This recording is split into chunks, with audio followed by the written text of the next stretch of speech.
A very good morning, everyone. Uh, Today is the first day of our class, which I shall be taking on the topic of Indus Valley Civilization. बच्चों की जैसा कि आप लोगों को पता है कि विश्व एक महामारी से जूझ रहा है और आप लोगों का नुकसान ना हो, इसलिए हम लोग ऑनलाइन इंटरनेट के माध्यम से कोशिश करेंगे कि आपको विषय से भटकने ना दें, विषय से कुछ परिचय आपका बना रहे। और अभी चूँकि एक बिल्कुल प्रारंभिक दौर में है, तो आगे जैसे जैसे ये परिष्कृत होता जाएगा तो आप लोगों को अच्छी वीडियोस और अच्छा कंटेंट मिलना शुरू हो जाएगा। जो हमारा टॉपिक है आज का वो है इंडस वैली सिविलाइजेशन, यानी सिंधु घाटी की सभ्यता। इतिहास में हम लोग अध्ययन करते हैं समाज का, आर्थिक व्यवस्था का, राजनीतिक संरचना का, और अगर ओवरऑल बात करें तो मनुष्य ने कैसे विकास किया इसका। अब भारत जो एक बहुत प्राचीन सभ्यता है, इसमें कोई संदेह नहीं है कि अगर हम लिखित इतिहास की बात करें तो लिखित इतिहास हमारे पास लगभग 4,500 से 5,000 वर्ष पुराना है। और भारत उन कुछ गिने चुने राष्ट्रों में से एक है जहाँ पर नदी घाटी के सामने सभ्यताओं का उद्भव हुआ। इससे पहले कि मैं आपको बताऊं हड़प्पा सभ्यता के बारे में, थोड़ी जानकारी आपको देना चाहूँगा कि इनका विकास कैसे हुआ, सभ्यताएं हैं क्या। अगर सारांश में बोलें, नदियों के किनारे मनुष्यों ने अपनी पहली बस्तियों का निर्माण करना शुरू किया। कुछ प्रसिद्ध नदियाँ जिनके किनारे इस तरह का विकास हुआ वो हैं, अगर अफ्रीका महाद्वीप की मैं बात करूं तो नील नदी के ऊपर, और चीन में हुआंगहो नदी, भारत में सिंधु नदी, इनफैक्ट सरस्वती नदी भी बोल सकते हैं, सिंधु सरस्वती नदी। और आप लोग 11वीं क्लास में पढ़ चुके हैं कि इराक के दजला और फरात, यूफ्रेट्स एंड टिग्रिस पर भी एक बहुत प्राचीन सभ्यता जिसको हम मेसोपोटामिया सभ्यता के रूप में जानते हैं का जन्म हुआ। ये चारों नदी घाटी सभ्यताएं समकालीन सभ्यताएं। अगर मैं भारत की बात करूं तो भारत की सिंधु घाटी सभ्यता, उचित होगा कहना दक्षिण एशिया, क्योंकि आज कुछ भाग पाकिस्तान में भी शामिल है, कुछ भाग अफगानिस्तान में भी शामिल है जो दक्षिण एशिया के हिस्से हैं।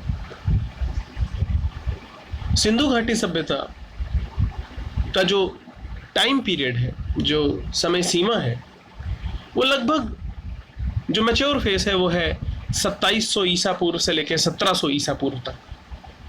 और अगर एक्सटेंडेड पीरियड की बात करूं तो 3200 ईसा पूर्व से लेकर 1700 ईसा पूर्व तक। तो एक विस्तृत समय सीमा है।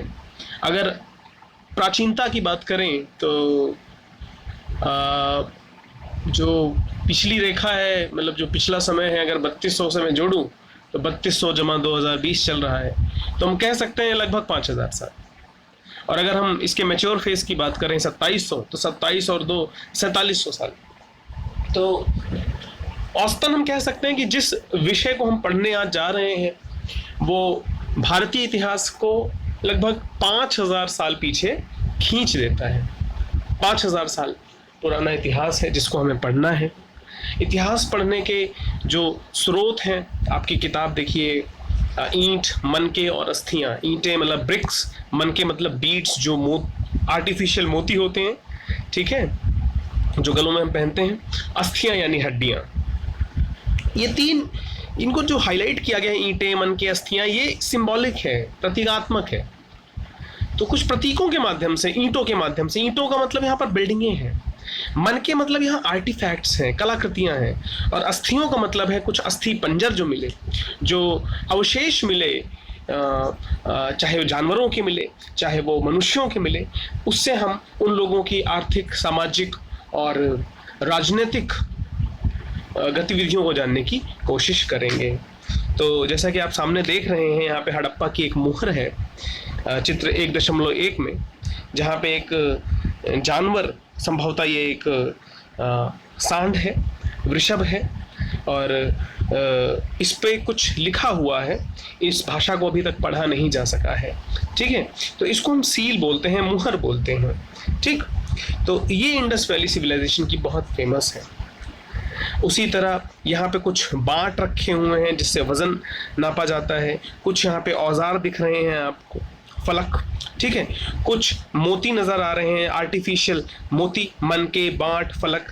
तो इन चीज़ों को हम देखते हैं और इनके माध्यम से इतिहास को जानने की कोशिश करते हैं, ठीक है। अच्छा, इससे पहले की बात को बढ़ाया जाए आगे, भारत का नक्शा है, मानचित्र 1, इसमें कुछ महत्वपूर्ण विकसित हड़प्पाई पुरातात्विक स्थल दिए हुए हैं। सबसे पहले मैं आपका ध्यान भारत के जम्मू कश्मीर राज्य की तरफ ले जाना चाहूँगा, जहाँ मांडा है। उत्तर की तरफ आप देखिए मांडा, और उसके बाद मैं आपको चाहूँगा कि आप लोग लोथल और रंगपुर गुजरात की तरफ देखिए, ठीक है। इसके बाद आप ईरान सीमा पर आ जाइए, सुख्ता गेंडोर नाम की एक जगह है, ठीक। तो ये कुछ पॉइंट्स हैं जो दिखाते हैं कि सभ्यता कितनी दूरी तक फैली हुई थी। अच्छा, अगर मैं पूर्वी भारत की बात करूं, जहां पर मतलब इस सभ्यता का पूर्वी जो भाग है, तो वो जाता है वैसे तो आलमगीरपुर, जो हिंडन नदी के किनारे जिला गाजियाबाद में पड़ता है, वहां तक इस सभ्यता का विस्तार था। यानी जिस भाग में अभी हम लोग रहते हैं, यहाँ पर भी कुछ न कुछ अवशेष भी उसके प्राप्त हुए हैं। मैं ये नहीं कह रहा कि दिल्ली में मिले, लेकिन दिल्ली के आसपास के इलाकों में भी सिंधु घाटी सभ्यता, या आप कह सकते हैं सिंधु सरस्वती सभ्यता के स्थानों का उत्खनन हो रहा है। तो ये जो नक्शा है बहुत ज़रूरी है, जिसमें इंपॉर्टेंट साइट्स हैं। सबसे पहले मैं हड़प्पा की बात करूंगा।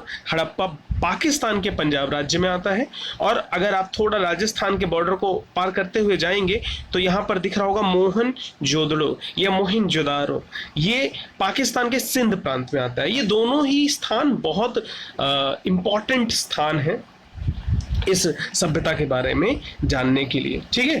तो आज आपको इस नक्शे को अच्छे से देखना है, इसको प्रैक्टिस करना है, और आगे मैं इस क्लास को आगे बढ़ाऊंगा और आगे, ठीक है। ओके, धन्यवाद।